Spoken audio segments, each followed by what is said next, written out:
Hello friend, welcome to my channel. आज मु आपको घुगनी चाट रेसिपी देखा जाऊँगी। से मु प्रथम एठारे ड्राई फ्रूट नहीं माने मटर चना को मुझे 4 ରୁ 5 घंटा बतुरेक रखी। बतुरी गलापर गैस ऑन करी प्रेशर कुकर रे याको सिझाइवाई पकईली। देखते मुझे पकई टी भल भाव सिझापी लुण देती आलू आपन को जब भल लगे देते। तापर गैस को स्लो फ्लेम रखी यहाँ 10 ରୁ 12टा सीटी देदेवे और ताको छाड़ीदेवे।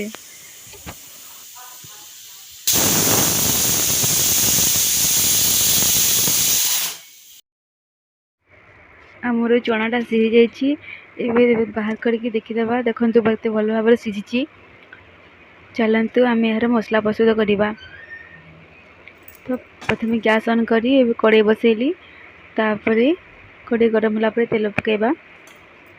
तेल पकई सारापर ए कटा प्याज पकेली। ये 2टा प्याज नहीं। प्याज को भल भाव लाल भाव भाजी नवा।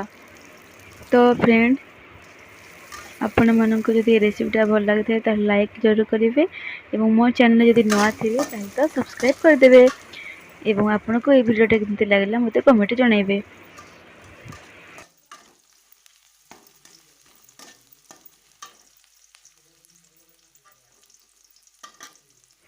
प्याज भाजी गला पर एबे आम टमाटर पकईदेवा। मुझे टमाटर पकईदेली। टमाटर को भल भाव भाजी नवा। टमाटर को बहुत थोड़ा सीझीगला आम पेस्ट कर रखि अदा आउ रसुण को ए पकईदेवा।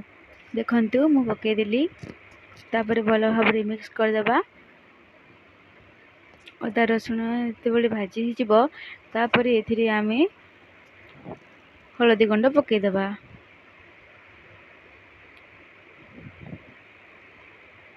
हलदी गुंड पकई सारापर भल भाव भाजी नवा। भाजी नहीं सारापर तापर टिके चिली पाउडर पकईदेवा।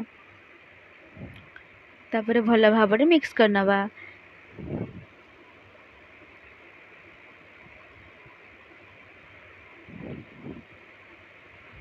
तापर भल भाव मिक्स कलापर आम स्वाद अनुसार लुण पकईदेवा। जीतकी आपन को भल लगे से हिसाब से लुण पकईदेवा। मुझे पकई नहीं। तापर रखि आमर मटर चना को ए पकईदेवा और भल भाव कषि नवा।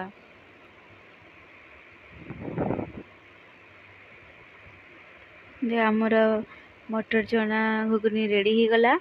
देखो केते सुंदर टेस्टी देखा जाउछि। बहुत यम्मी देखछि। मते भल लगुच। आपन को केमती लगुच मते कमेंट रे जणाइबे।